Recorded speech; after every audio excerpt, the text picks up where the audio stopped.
Hi, I'm Madonna Guy, and this is my good friend Arik Xander. Hi. So we're gonna have a bit of a chat today about kinesiology, astrology, and all fun things to do with energy. Sounds good. Yeah.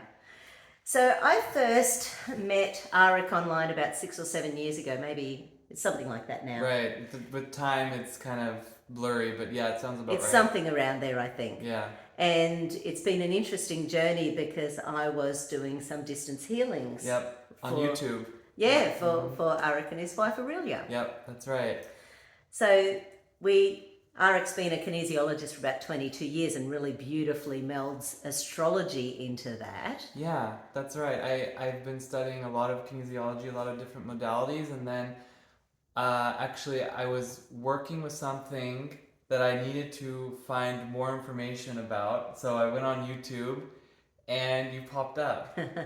I'm a bit like that. And it's exactly like you said though, because the video, like when you said when you started looking at kinesiology videos online, they were really boring.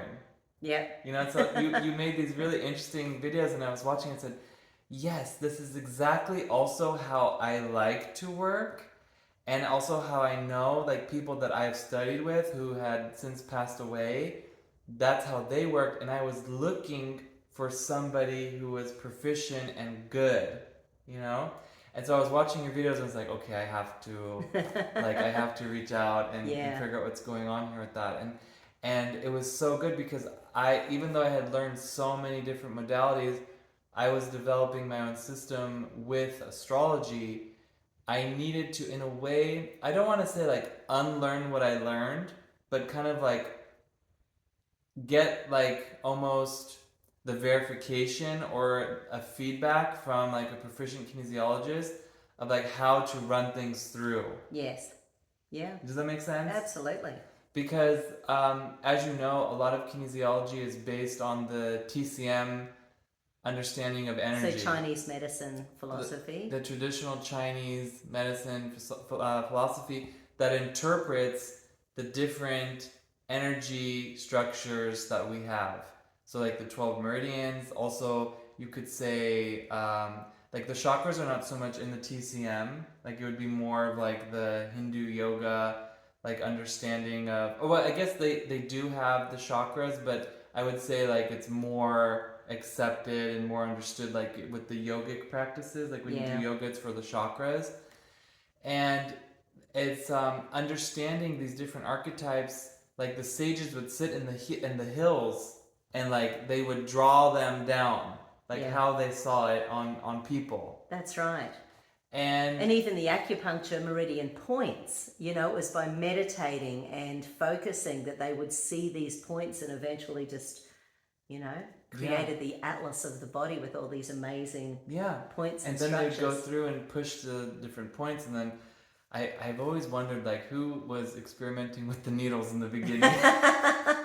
Well, have you seen that they found acupuncture things from like 8,000 years ago? Right, yeah. And they were like wood, and they've gone through a metamorphosis. Yeah, like a splinter. Yeah. Yeah, why would they think to do that? But I personally think acupressure is enough.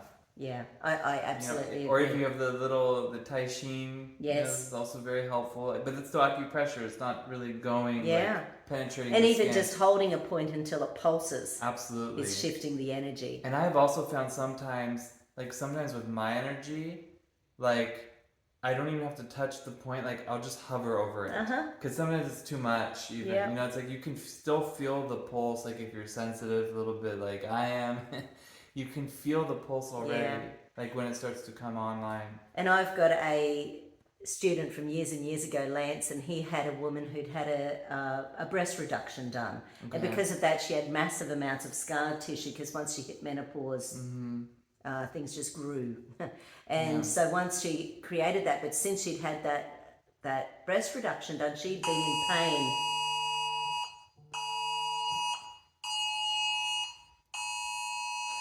This is scusi, ma, this is like a test alert. Questo è il messaggio di test di sistema di... it's like a public service announcement. You got it too. I did get it. We're in Italy right now, so this is it's a test message public alert. Okay, it's just like A bit of fun. It's a test. And we're talking about muscle testing. We're talking about muscle testing.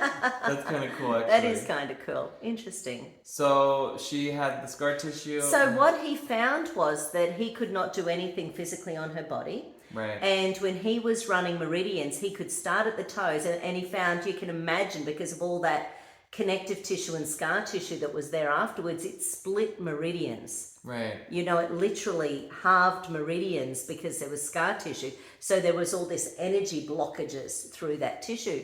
But when he would run a meridian that runs from, say, the feet to the torso, like the liver or the spleen or the kidney or the stomach energy, but he could not get anywhere close to the breast tissue. So he would have to literally go from the feet, and the further up the body he got, the more pain she was in. So he would have to stop and turn around and kept flushing those meridians. But bit by bit, her pain started to reduce. Right. Phenomenal, you know, so energy is, and that was externally. He was doing those meridians on top of the body as well. 100%. And I'm very familiar also with the scar tissue issue and the meridian specifically, because I had set on a different path when I was growing up. I wanted to go into music and acting and different things, but then I had a medical emergency that was misdiagnosed, like by 3 different doctors, 2 CT scans, an MRI. It was about 18 hours. I barely got out of the house. I had to call 911 like in the States, and I had to, get like help and have an ambulance pick me up and everything. And they thought I was on drugs, and I had never done drugs in my life at that point. And long story short, they just cut me open, and it turns out that my appendix had exploded. And I remember I had intuitively told them that my appendix had exploded, even though I didn't know what that meant. These were just the words that were coming through me, but they just said, you don't know what you're talking about. And apparently it used to be like something that's very easy to misdiagnose. Yeah. So I had swollen up. They cut me open, left me with a big scar on my abdomen, like right on the midline. And I kind of at that point... The midline for the appendix. Right, yeah. Interesting. Well, they didn't know what it was. Right, okay, they were exploring. Right. Yeah, it wasn't for the appendix when they made the incision. Okay. You know, they just wanted to... Have a look. To have a look because I was swollen. Yeah. I was swollen with, like, poison. Yeah. Like, my belly, I looked pregnant. Yeah. It was really brutal. So, long story short, it kind of put me on a different path of healing because the aftercare wasn't that great. I kind of broke up with Western medicine at that point, and I started to then go into more alternative therapies.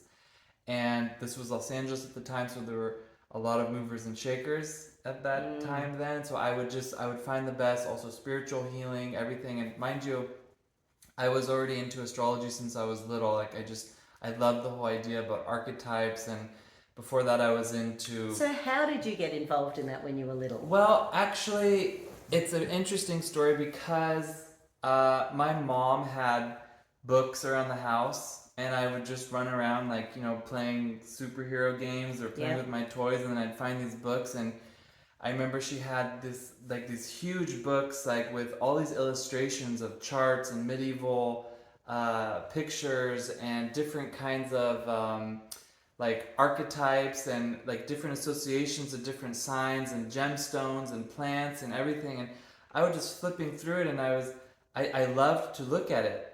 And so I think this kind of awakened it, and also because I was really into superheroes and their powers, and kind of, I would associate the archetypes with that. And for me, it was really cool to see the magical side. Yeah.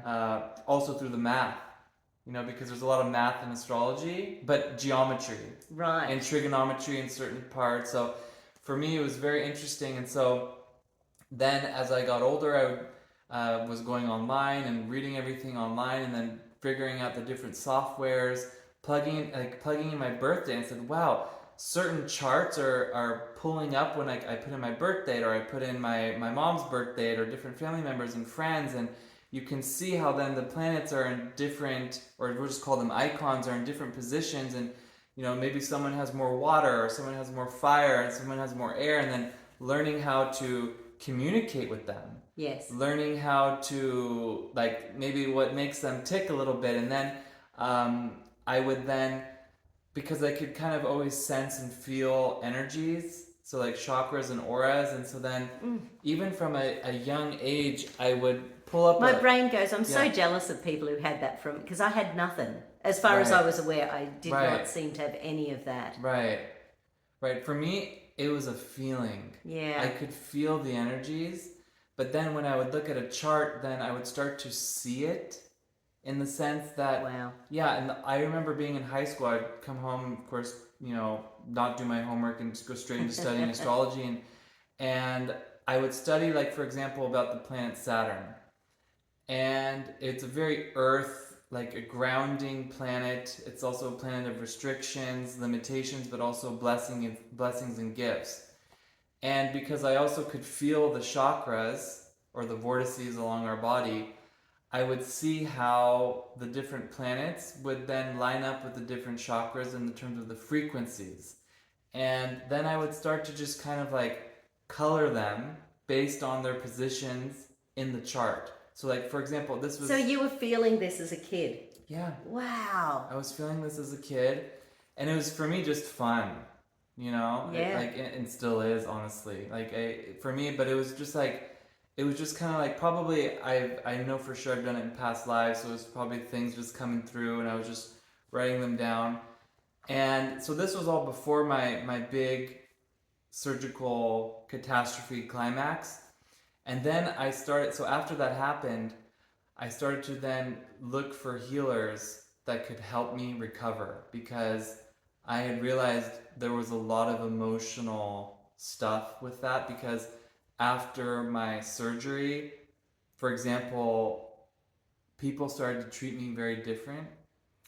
And there was a big insurance issue because I was in between insurances, and so then there was like... How old were you? 17. Wow. So but what happened is there was like this huge scandal kind of like with the doctors, like the misdiagnosis and the insurance situation, and Oh, and we're talking the States. yeah, we're talking the States, Right. so So legal stuff. it's Yeah. impossible to Yeah. sort it out. But either way, I was responsible for all the bills, which was At really... 17, Yeah, yay. because in 2 weeks I was going to be 18. Wow. And so there was a lot of like family stuff where it was like I was being blamed. It was a disaster. But I saw also in my healing that I had internalized a lot of unresolved